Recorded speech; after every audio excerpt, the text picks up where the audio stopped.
Hi friends, வணக்கம். Welcome to trending சமையல். Friends, இன்றைக்கி வீடியோவில் நிறையவே யூஸ்ஃபுல்லான டிப்ஸ் தான் ஷேர் பண்ணியிருக்கேன். கண்டிப்பாக உங்களுக்கு ரொம்பவே யூஸ்ஃபுல்லாக இருக்கும் அப்படின்னு நினைக்கிறேன்.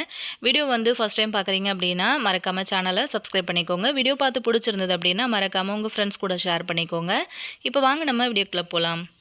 ஃபர்ஸ்ட் இப்போ என்ன அப்படின்னு சொல்லிட்டு பார்க்கலாம். இந்த மாதிரி காய்கறிக்கு தோல் சீவுற பீலர் யூஸ் பண்ணுற பல பேருக்கு தெரியாத ஒரு சின்ன டிப்ஸ் இதில் இருக்குது. என்ன அப்படின்னு பார்த்தீங்கன்னா, இதில் இந்த பிளேடு மாதிரி 2 பக்கம் கொடுத்துருக்காங்க. அது எதுக்கு அப்படின்னு சொல்லிட்டு நம்ம யோசிச்சிருக்க மாட்டோம். ஒரு பக்கம் மட்டும்தான் நம்ம யூஸ் பண்ணிக்கிட்டு இருப்போம். அதாவது மேலே இருந்து கீழே நோக்கி நம்ம அந்த காய்கறியோட தோலை சீவுறதுக்கு யூஸ் பண்ணியிருப்போம். ஆனால் கீழே இருந்து மேலே நோக்கி சீவுறதுக்கும் அதோட மேல் பக்கத்தில் ஒரு பிளேடு கொடுத்துருக்காங்கல்ல, அதை நம்ம நிறைய பேர் யூஸ் பண்ணாமையே விட்டுருப்போம். ஸோ இந்த மாதிரி எப்போவுமே காய்கறிக்கு தோல் சீவுறீங்க அப்படின்னா மேலே இருந்து கீழே, கீழே இருந்து மேலே அப்படின்னு சொல்லிட்டு இந்த மாதிரி ஆப்போசிட் டைரெக்ஷன்லையும் நீங்கள் சீவுனீங்க அப்படின்னா ஈஸியாக நம்ம அந்த பீலரில் சூப்பராக தோல் எல்லாத்தையுமே சீவி எடுத்துடலாம். நிறைய பேருக்கு இந்த டிப்ஸை தெரியாமல் இருந்திருக்கலாம். ஒரு சிலருக்கு தெரிஞ்சிருக்கிறதுக்கும் வாய்ப்பு இருக்குது. கண்டிப்பாக இந்த டிப்ஸ் உங்களுக்கு யூஸ்ஃபுல்லாக இருந்துச்சு அப்படிங்கிறதையும் கமெண்ட்டில் சொல்லுங்கள். ஆல்ரெடி நம்ம சேனலில் நிறைய டிப்ஸ் வீடியோஸ் ரீசெண்ட் டைமில் போஸ்ட் பண்ணியிருக்கோம். உங்களுக்கு டைம் இருந்தது அப்படின்னா மறக்காமல் சேனலுக்குள்ளே போயிட்டு செக் பண்ணுங்கள். இந்த வீடியோ பிடிச்சிருந்தது, இந்த டிப்ஸ் பிடிச்சிருந்தது அப்படின்னா மறக்காமல் இந்த வீடியோக்கு ஒரு லைக் கொடுத்து அப்படியே உங்கள் ஃப்ரெண்ட்ஸ் கூட ஷேர் பண்ணிக்கோங்க. கண்டிப்பாக இதுக்கு மேலே காய்கறிக்கு தோல் சீவுறீங்க அப்படின்னா இந்த மாதிரி யூஸ் பண்ணிக்கோங்க. நெக்ஸ்ட் டிப் பார்க்கலாம். அடிக்கடி மழை பெய்கிறதுனால நம்ம வீட்டில் இருக்கிற குழந்தைங்களுக்கும் சரி, பெரியவங்களுக்கும் சரி அதிகமாக சளி பிடிக்க ஆரம்பிச்சிருக்கும். அந்த மாதிரி சளி பிடிக்குது அப்படின்னா ஸ்டார்டிங்லேயே நீங்கள் இந்த மாதிரி செஞ்சு கொடுத்துட்டீங்க அப்படின்னா அந்த சளி பிடிக்கிறத ஈஸியாக அவாய்ட் பண்ணிக்கலாம். இப்போ நான் எடுத்துருக்கிறது பார்த்திங்கன்னா கொஞ்சமாக இஞ்சி எடுத்திருக்கேன். அந்த அளவு உங்களுக்கு பார்க்கும்போது தெரியும். ஃப்ளேவருக்காக ஒரு 4-5 புதினா இலைகள் சேர்த்துருக்கேன். உங்கள் கிட்ட துளசி இருந்துச்சு அப்படின்னா துளசியும் இதில் சேர்த்துக்கோங்க. சேர்த்துக்கிட்டு எல்லாத்தையும் நல்லா கொஞ்சமாக தண்ணி ஊற்றி இந்த மாதிரி அரைச்சி எடுத்து அதோட தண்ணி அந்த சாரை மட்டும் வடிகட்டி எடுத்துக்கோங்க. இந்த மாதிரி ஒரு ஃபில்டர் யூஸ் பண்ணி வடிகட்டி எடுத்துக்கோங்க. இப்போ வடிகட்டி எடுத்து அந்த சாரை நம்ம ஒரு பேனில் சேர்த்துக்கலாம். அதுக்கு முன்னாடி உங்களோட இனிப்புக்கு தகுந்த மாதிரி சுகர் சேர்த்துக்கோங்க. சுகர் சேர்த்ததுக்கு அப்புறமா நம்ம எடுத்து வச்சிருக்கிற அந்த சாரை அந்த சுகருக்குள்ளே சேர்த்து நல்லா அந்த மாதிரி கரைச்சி விட்டுருங்க. ஃபஸ்ட்டு இந்த மாதிரி நல்லா கரைஞ்சதுக்கு அப்புறமா இதை அடுப்பில் வைக்கிறதுக்கு முன்னாடி ஒரு பிளேட்டில் கொஞ்சமாக நெய் இல்லைன்னா ஆயில் சேர்த்து லைட்டாக எல்லா இடத்துலையும் படுற மாதிரி தடவி அதை தனியாக வச்சிடலாம். இப்போ இதை ஸ்டவ் ஆன் பண்ணி அடுப்பில் வச்சு காய்ச்ச ஆரம்பிச்சிடலாம். அடுப்பு பார்த்திங்க அப்படின்னா ரொம்ப ஹை ஃப்ளேம்லலாம் வச்சிடாதீங்க. லோ ஃப்ளேம்லேயே முடிஞ்ச வரைக்கும் வச்சு இது பண்ணுங்கள். லைட்டாக ஹை ஃப்ளேமில் வச்சு அது தீஞ்சிருச்சு அப்படின்னா கூட நமக்கு கசப்பு அதிகமாகிடும். ஸோ பார்த்திங்கன்னா இந்த மாதிரி நல்லா நுர கட்டி பொங்கி கொதிச்சு வரும். இந்த டைமில் பார்த்திங்கன்னா அடுப்பு நல்லா லோ ஃப்ளேம்லேயே வச்சுக்கிட்டு இப்படி கலரி கொடுத்துட்டே இருந்தீங்க அப்படின்னா நல்லா உங்களுக்கு அது காய்ச்சி பாகு பதத்துக்கு வர ஆரம்பிக்கும். கரெக்டான பதம் வந்ததுக்கு அப்புறமா நம்ம ஒரு தடவை செக் பண்ணி பார்த்துக்கலாம். கொஞ்சமாக அந்த மாதிரி எடுத்துக்கோங்க. ஒரு டம்ளரில் கொஞ்சம் தண்ணி எடுத்துக்கிட்டு அதுக்குள்ளே விட்டு பார்த்தீங்க அப்படின்னா நல்லா உருண்டு திரண்டு வரும். உங்களுக்கு நல்லா திக்காக ஒரு கட்டியாக உங்களுக்கு கிடைக்கும். ஸோ அதுதான் உங்களுக்கு கரெக்டான பதம். ஸோ அந்த மாதிரி பண்ணி நீங்கள் கண்டுபிடிச்சிக்கலாம். அதுக்கப்புறமா இதை நம்ம தனியாக எடுத்து நம்ம ஆல்ரெடி ரெடி பண்ணி வச்சுருந்தோம் இல்லையா பிளேட்டு, அதில் ஊற்றிடலாம். சின்ன சின்னதாக ரவுண்டாக உங்களுக்கு தேவையான ஷேப்பில் ஊற்றி விட்டுக்கோங்க. இந்த மாதிரி செஞ்சுட்டு அது காஞ்சதுக்கப்புறம் எடுத்து நம்ம ஒரு பாக்ஸில் போட்டு ஸ்டோர் பண்ணி வச்சுட்டோம் அப்படின்னா நம்ம குழந்தைங்களுக்கு சளி பிடிக்கிறதுக்கு முன்னாடியே நம்ம இதை கொடுக்கறதுக்கு ஸ்டார்ட் பண்ணிட்டோம் அப்படின்னா சளி பிடிக்கிற பிரச்சனை, தொண்டை கரகரப்பு, ரொம்ப நாளாக அந்த நெஞ்சில் சளி பிடிச்சிருக்கு, இந்த மாதிரியான பிரச்சனைகள் எல்லாத்தையுமே அவாய்ட் பண்ணிக்கலாம். இந்த மாதிரி நீங்கள் செய்யும்போது ஃபேன் எதுவும் போடாதீங்க. ஏன்னா டக்குன்னு காஞ்சிரும். ஏன்னா சுகர் சிரப் அப்படிங்கிறதுனால சீக்கிரமாக காய ஆரம்பிச்சிடும். சும்மா ஒரு கொஞ்ச நேரத்துலேயே பார்த்தீங்க அப்படின்னா நல்லா காஞ்சு உங்களுக்கு இந்த மாதிரி ஈஸியாக எடுக்க வந்துடும்.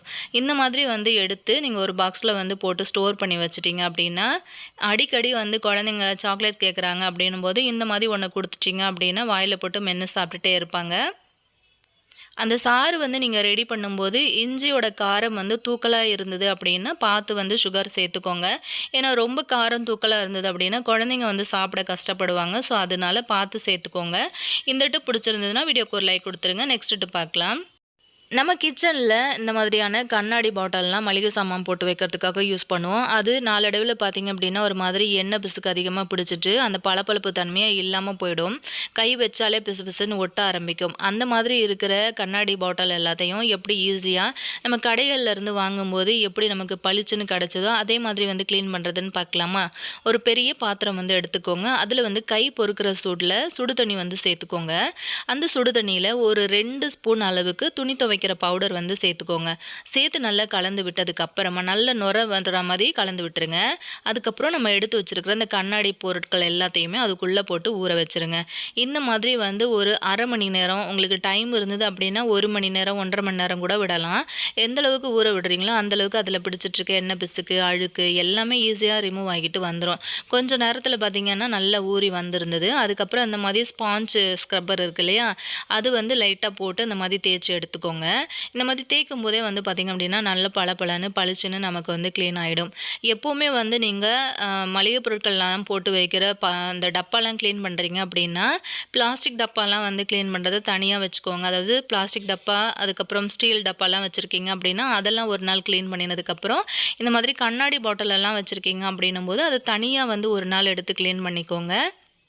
பார்த்தீங்கன்னா உங்களுக்கு தெரியும் எந்த அளவுக்கு நல்ல பளபளன்னு பளிச்சுன்னு க்ளீன் ஆகிட்டு இருக்குது அப்படின்னு சொல்லிட்டு. இந்த மாதிரி அலசி எடுத்ததுக்கப்புறம் நமக்கு அந்த நம்ம சோப்பு தூள்லாம் சேர்த்துருந்தோம் இல்லையா, அந்த வாசனை வருமா அப்படின்னு கேட்டிங்கன்னா கண்டிப்பாக வரவே வராது. இந்த மாதிரி நல்லா அலசி எடுத்ததுக்கப்புறம் இதை வந்து நம்ம தனியாக காய வச்சிடலாம். இந்த குட்டி குட்டி மசாலா பாட்டில் எல்லாமே வந்து பார்த்திங்கன்னா கிட்டத்தட்ட ஒரு 250 கிராம் வந்து பிடிக்கும் அளவில் வந்து பார்த்திங்கன்னா. இது வந்து நான் ஃப்ளிப்கார்ட்டில் தான் வாங்கினேன். நான் வந்து வாங்கும்போது பார்த்திங்கன்னா ரூ. 300 சில்லற அந்த ரேட்டில் வந்து வாங்கினேன். இது வாங்கி கிட்டத்தட்ட ஒரு 2 வருஷத்துக்கிட்ட ஆயிடுச்சு. 2 வருஷமாக இது வந்து நான் கிச்சனில் வாஷ் பண்ணுறேன் அப்படின்னா இதை மட்டும் தனியாக தான் வாஷ் பண்ணுவேன். எப்போவுமே மற்ற பாத்திரங்களோட வந்து சேர்த்து போட்டு கழுவவே மாட்டேன். ஏன் அப்படின்னா ஒன்று உடஞ்சிருச்சுனாலும் நமக்கு மனசு தாங்காது இல்லையா. ஸோ பார்த்து நம்ம வந்து கண்ணாடி பொருட்கள் வந்து வாங்கி வச்சு யூஸ் பண்ணுறோம் அப்படின்னா அந்த கிச்சனில் வந்து நம்ம அடுக்கி வைக்கும்போது அதோட அழகே வந்து தனியாக தான் இருக்கும். முடிஞ்ச வரைக்குமே நம்ம வந்து பிளாஸ்டிக் பாட்டில் எல்லாத்தையுமே வந்து அவாய்ட் பண்ணிவிட்டு முடிஞ்ச வரைக்கும் இந்த மாதிரி கண்ணாடி பாட்டில் வந்து கிடச்சிது அப்படின்னா அந்த மாதிரி வந்து வாங்கி யூஸ் பண்ணுங்கள். நம்ம கிச்சன்லையும் வந்து பார்க்கறதுக்கு அழகாக இருக்கும். அதே மாதிரி உடம்புக்குமே வந்து பார்த்திங்க அப்படின்னா ரொம்பவே ஆரோக்கியமாக இருக்கும். கண்ணாடி பாட்டில் அப்படி இல்லைன்னா ஸ்டீல் நம்ம வந்து இந்த சில்வர் டப்பா இருக்கு இல்லையா அந்த மாதிரி. ஸோ இப்போ எல்லாத்தையுமே வந்து பார்த்திங்க அப்படின்னா அந்த பாட்டில் எல்லாமே காஞ்சிருச்சு. அதுக்கப்புறமா ஒரு கிளாத் வச்சு ஃபுல்லாகவே நான் தொடச்சிட்டு இதில் என்னென்ன பொருட்கள் நான் வந்து போட்டு வைப்பேனோ அது எல்லாத்தையுமே வந்து போட்டு ஃபில் பண்ணி வச்சுட்டேன். இப்போ இது எல்லாமே வந்து க்ளோஸ் பண்ணினதுக்கப்புறமா நம்ம இதை அப்படியே எடுத்துகிட்டு போயிட்டு கிச்சனில் அழகாக அடுக்கி வச்சிடலாம். இந்த குட்டியாக ஒரு 4 பாட்டில் இருக்குதுல்ல, இப்போ நான் மூடி போட்டுட்ருக்கேன்ல, இது வந்து நான் டிமார்ட்டில் வந்து வாங்கியிருந்தேன். அந்த டேட்ஸு பாதாம் வந்து போட்டிருந்தேன்ல அந்த 2 பாட்டில், இந்த குட்டி குட்டி பாட்டில் இது வந்து டிமார்ட்டில் வாங்கியிருந்தேன். அந்த குட்டி பாட்டிலோட ரேட்டு ஒன்னோட ரேட்டு மட்டும் வந்து பார்த்திங்கன்னா ரூ. 19. அந்த பாதாம்லாம் போட்டு வச்சுருந்தேன் இல்லையா, அதோட ப்ரைஸ் வந்து பார்த்திங்க அப்படின்னா ரூ. 69. டிமார்ட் பொறுத்த வரைக்கும் எப்போவுமே இந்த கண்ணாடி பாட்டில்ஸ் எல்லாம் வந்து பார்த்திங்க அப்படின்னா நல்ல விதவிதமாக கிடைக்கும். அதே மாதிரி விலையுமே வந்து ரொம்பவே கம்மி தான். ஸோ நான் எல்லாமே வந்து அடுக்கி வச்சுட்டேன். ஸோ பார்க்குறதுக்கு எப்படி இருக்குது அப்படின்னு சொல்லுங்கள். இந்த மாதிரி அடுக்கி வைக்கும்போது நம்மளோட கிச்சனுமே வந்து பார்க்குறதுக்கு ரொம்பவே அழகாக இருக்கும். ஸோ பார்த்திங்க அப்படின்னா இந்த கண்ணாடி பாட்டிலில் மிளகுத்தூள், சோம்புத்தூள், சீரகத்தூள் இந்த மாதிரி வந்து எல்லாத்தையுமே தனியாக அரைச்சி போட்டு வச்சுருக்கேன். ஸோ இவ்வளோ தான் என்னோடய கிச்சன் ஃபுல்லாக வந்து நான் அரேஞ்ச் பண்ணிட்டேன். ஸோ உங்களுக்கு பிடிச்சிருக்கா அப்படிங்கிறதையும் கமெண்ட்டில் சொல்லுங்கள்.